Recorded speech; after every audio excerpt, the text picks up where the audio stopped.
Welcome to another episode of Bent Not Broken. Heartbreak and trauma may feel like the end of your story, but here it's the beginning of a bold new chapter. I'm your host, Coach Deborah Griffiths, and this is the space where women rise, rebuild, and rediscover their purpose. Remember this truth: you are bent, not broken.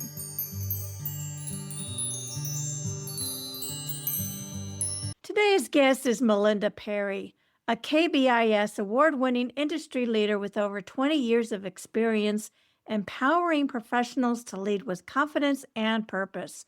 She's a Gallup Certified Strengths Coach, best-selling author, keynote speaker, and founder of Happy Girls Don't Do That. MaLinda is known for her strengths-based approach to leadership and growth, helping individuals and businesses uncover what makes them powerful, collaborative, and creatively unstoppable. Whether she's on stage, coaching one-on-one, or writing, her mission is clear: to help people recognize their strengths, build confidence, and ignite meaningful transformation. Welcome, MaLinda. Thank you for being Hi, here. it's nice to be here. Thanks for inviting me. Great. So you have a divorce story. Do you want to take a minute or two to I have tell a the couple divorce listeners? stories. Well, one I think was a little bit more impactful to you than the other. So you want to share Yes, a little bit about what happened there? sure. So I was at a point in my life where I was feeling, I guess you would say, like a failure. I had to move home. There was some stuff. My dad was sick. I moved home with my son and met a man through my son and his son and hockey. They played hockey together and moved forward very fast and got married for hindsight's 2020, but for all the wrong reasons. I thought it would get me out of the situation living with my mom. I was looking for that house and the family and the dream and all of that to make grown-up decisions. And I even ignored all the red flags along the way and just told myself, oh, it'll be fine. I can make it work. Da da da da da. And long story short, after it was all said and done, I was a great bonus mom. And I think that all my friends would tell you he married me to raise his kids. And I grew to accept that. I didn't I wanted the love story, but I grew to accept that maybe my love story was something different. It had a different look to it. And when we parted, it wasn't pretty, but I still kept the relationship with his kids. I'm still that bonus mom. I tell my oldest bonus daughter, she's my daughter by chance and my friend by choice. We've had a beautiful relationship for the past 20 plus years since the divorce. I got her when she was 15 and in a lot of trouble. It was a beautiful friendship and relationship that moved through. And so now I can honestly say she's a great friend. That's awesome. That's awesome. What were some of those red flags? Oh, well, we were driving to our first little getaway together. Is a long drive, 5 hours. And in Wyoming, there is nothing in those 5 hours. Prairie is what it was. And I remember saying to him, just trying to get to know him like you do when you're getting to know somebody, what would your friends think about me? Or what are your friends like? And he said, I don't have any friends. They're either all dead or they're in prison. I was thinking at that point, I don't know you well enough to be going on this. I think I need to know more. And then the second thought was, I have no service. So how do I call my mom or dad to come get me? Oh, wow. That's pretty. So there's a red flag there. After the first year, I spent every New Year's Eve alone. His reasoning was he needed to be in Nebraska with his mom. Fast forward many years, I found out he was having affairs in Nebraska. I that gut red flag feeling, and it was right. I should have listened to my gut. There are things like that, that moved through the 8 years that we were together. And I just pushed it all away. I figured I could, if I pushed it down far enough, the red flags would just disappear. They would just go away. They don't do that. No, they don't. They just They get bigger. yes. Until Yeah. one day, what was the turning point where you saw the light and you knew you needed to leave? One of the earliest ones is my bonus daughter and I were in Denver on a girls' getaway, and we got lost at night. He had called and was really ugly over the phone. I hung up, and she said to me, "Just leave him. He's mean, he's ugly, you deserve better. Just be done. I will And love that you." was his daughter telling you this. Yeah, Wow. his daughter, she was 17 at the time, and she was like, "Just run, just run. You deserve better than that." So that was the first red flag. And then he just kept getting meaner. Like there is Mm. this unpredictable meanness about him. I later did some research and found out that there's a condition called irritable male syndrome, and he fit all the boxes. I took the little test in front of the book and checked off like 90% of all of them, checked off. He, at the time, was willing to take the test as well. There was one for the spouse and one for the husband. And he took it as well and handed me the book and said, "Yep, sounds about right. And I'm going to have good days and bad days, and you're just going to have to deal with it." And I said, "This is genetic. Like this research has been done. This is genetic. So if you're not going to do it for me, at least do it for your son. Your dad committed suicide. What you choose to do with your life is yours, but I don't want that for your son." And he just threw his hands up in the air and said, "I'm not interested, but thank you." And I was like, okay, neither am I then. There was a point where I just had to say, Missy was right. I needed to move on. So you're known for empowering others through strengths-based leadership, but your hmm divorce was a deeply personal turning point. How did that experience challenge you with what you thought you knew about your own strength? So my strength certification came after this. And what I learned was there's all these barrier labels people put on you growing up. We can call them barrier labels, we can call them backhanded compliments, we can call them whatever you want, but they still feel ugly. What I realized after I got my certification was my whole existence with him was filled with manipulation and backhanded compliments that made me feel like I was inadequate in so many levels. Like I wasn't good enough. I didn't deserve this. It was a form of manipulation I wasn't aware of. And when I started to lean in to who I really was, lean into my strengths and go, I'm strategic. I'm a strategic thinker. I'm an outside of the box thinker. I'm creative. I'm highly adaptable. That's what got me in trouble was my adaptability would run amok to suffice the relationship. But then I also found out that I'm reactive. What part of that did I own in that horrible relationship? It was being reactive. I could take that lesson all the way back to my first marriage and being reactive, a reactive individual. And that strength is in there. I have command and activator and all of these strengths. When it's being used on the ugly side, I like to tell my clients when it's in the gutter eating peanut butter, it's not very pretty. Being reactive was that one thing that I brought to the table that wasn't very pretty. Instead of being able to take a step back and understand where the person was coming from, I immediately took offense to it. And I think a lot of us do that when we hit so many roadblocks and speed bumps and we're trying to get over the mountain. we become tired and exhausted and frustrated and all those things that cause us to be reactive.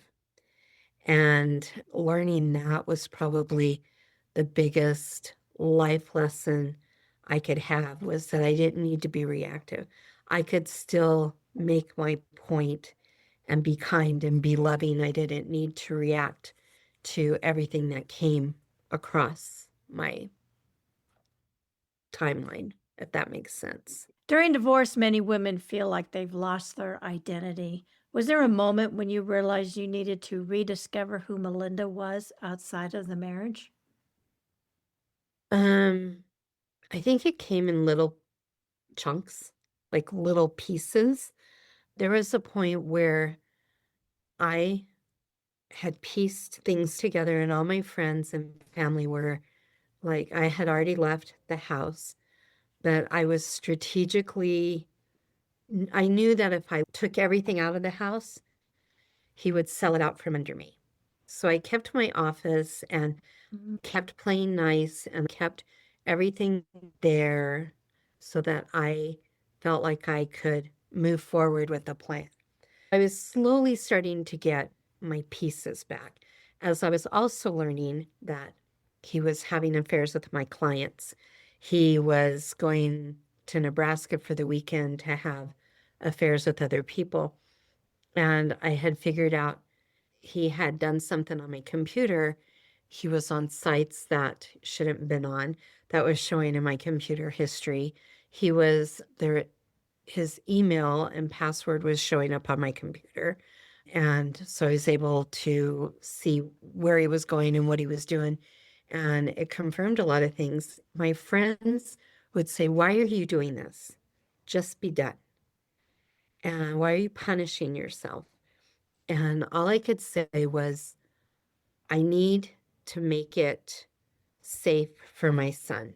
I need the transition to be safe for all of us and fair, balanced and fair. And so I think I started seeing glimpses of who I was in little bitty chunks, and understanding that when we lose ourselves, we need to stay grounded and listen to the people that love us most.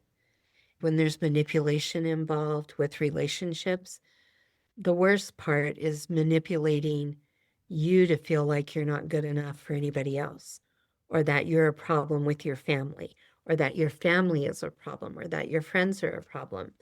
And that's a very common story in a lot of divorces and relationship issues.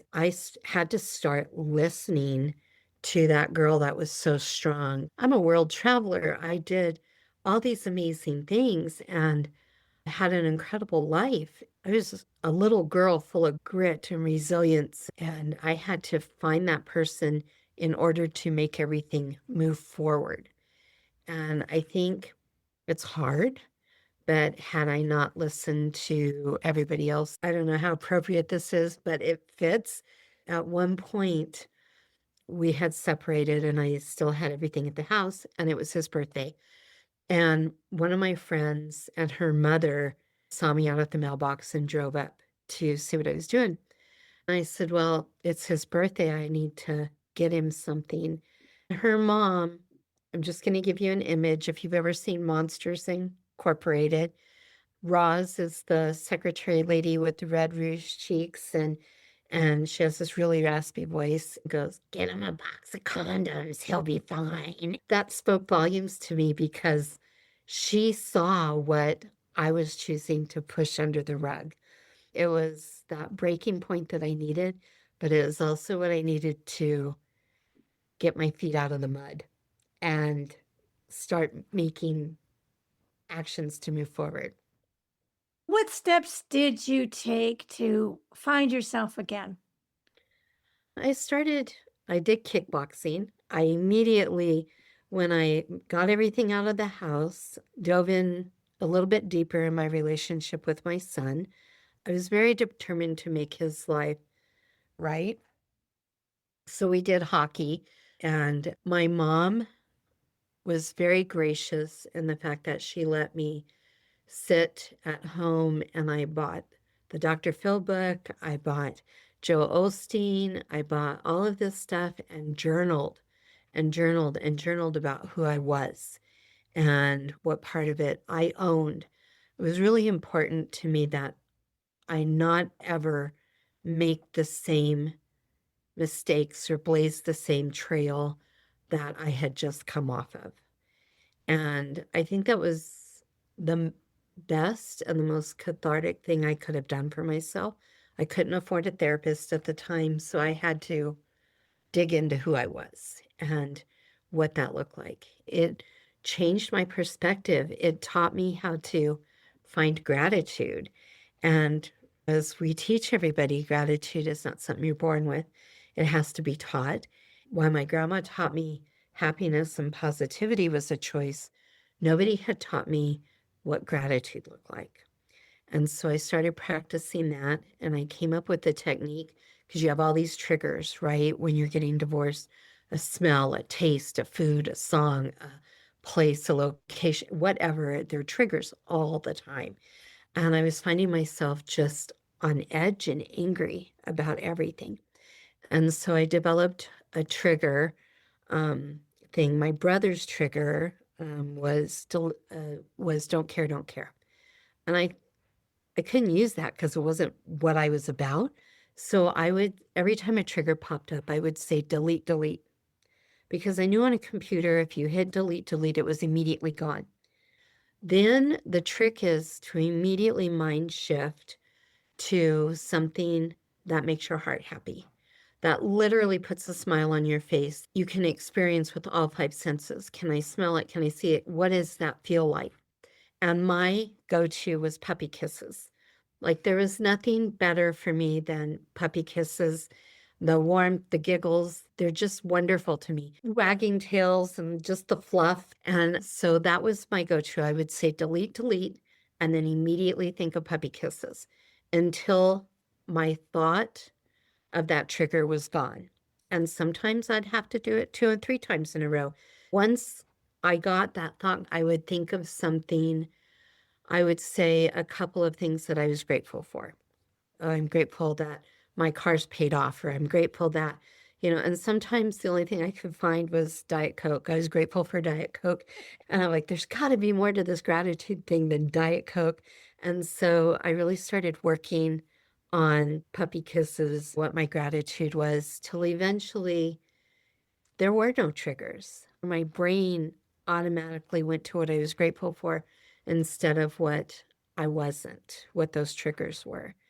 I'm so blessed in that because I think that's probably where the thought of Happy Girls started, because I had to realize that his ugliness was not a direct reflection on me. It was about him, not me. Yeah, I love that. I especially love the delete, delete. That's so appropriate. And I think that technique will help a lot of listeners as well. Thank you for sharing that. So you just mentioned happy girls don't do that. How did your divorce influence the message behind that brand? And what does it truly mean to you today?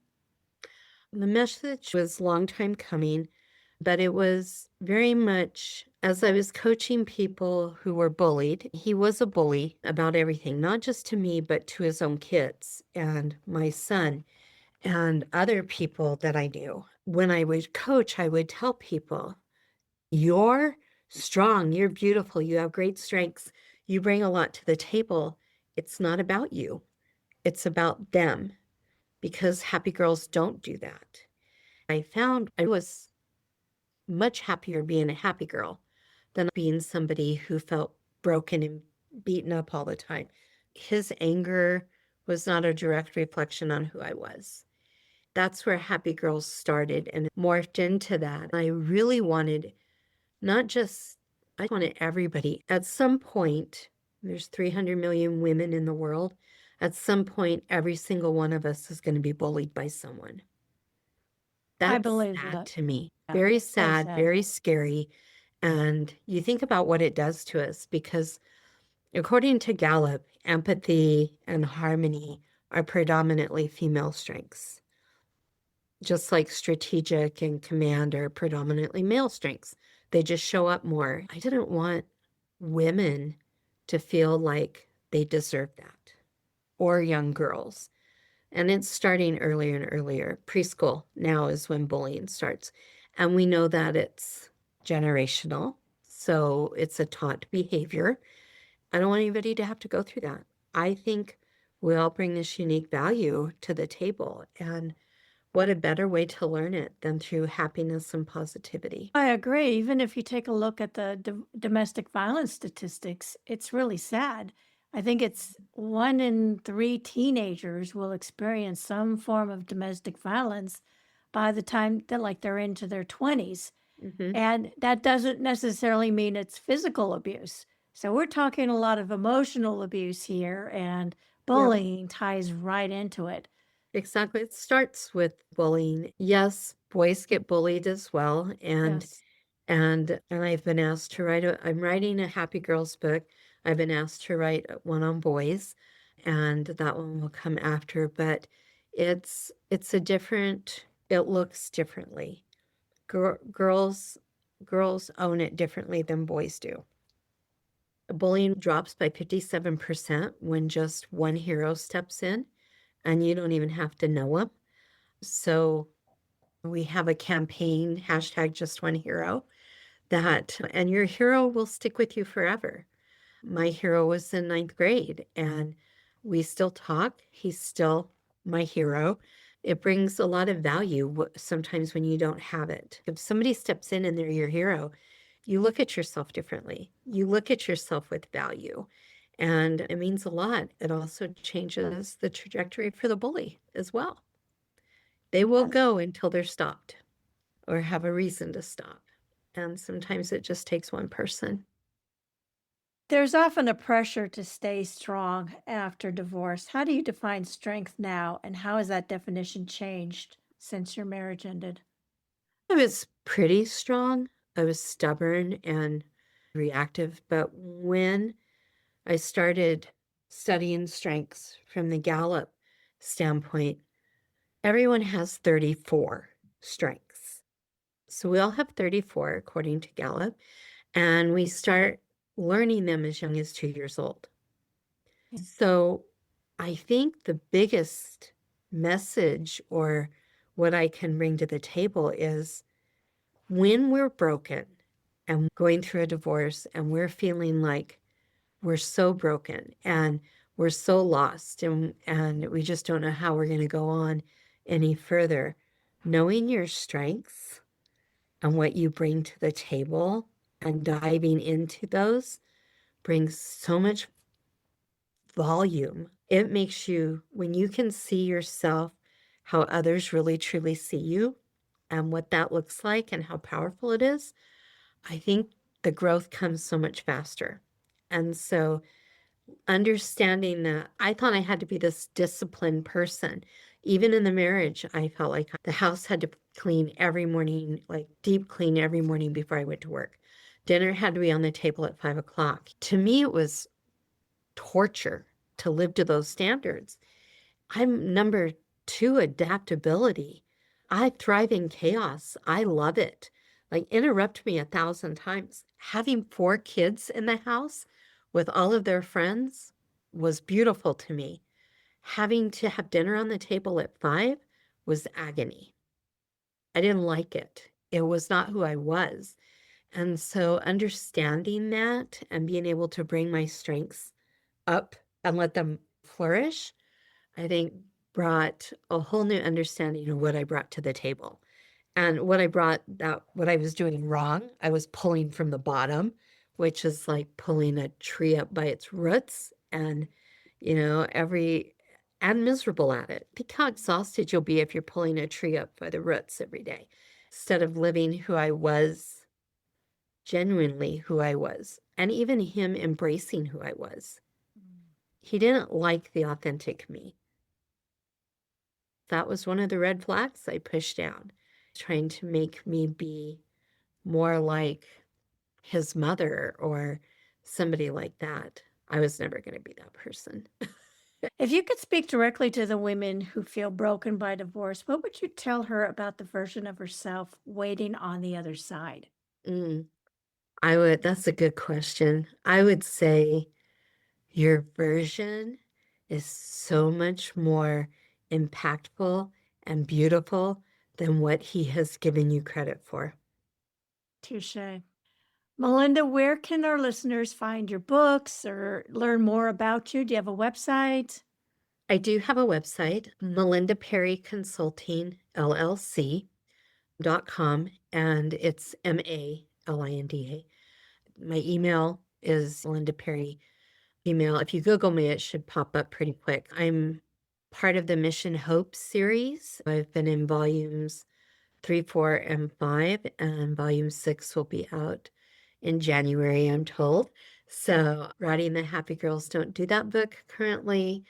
And yeah, I'm out there. I know you can find me. So, and I welcome if you have questions or just want to chat, shoot me an email and I'll be happy to, you Great. know, let you see what you truly are. I love it. And I'll have all of that information in the show notes as well. Melinda, thank you so much for this conversation. I've loved it and hope you have a great rest of your day. Thank you so Thank much. thank you so much. I thoroughly enjoyed it. It's been a pleasure.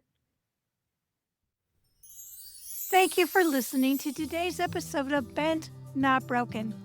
I hope that this episode reminded you that even through life's toughest moments, you are bent, not broken.